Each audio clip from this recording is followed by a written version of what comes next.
naman tayo sa Bell Church and yung pinapanik natin pero hingal na tayo. Ito pa mataas siya and look, ang lawak.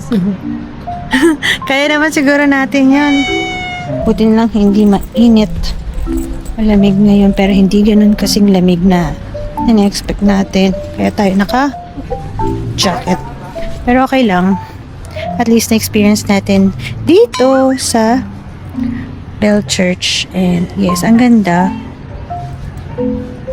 Di nga lang kami nakapanik sa taas kasi baka kami hingalin. Pero okay lang. At least na-experience namin pumunta dito, guys.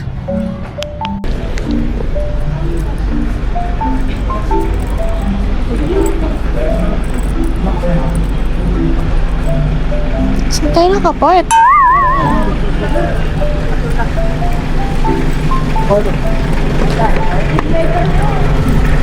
Ay, hindi tayo sumama.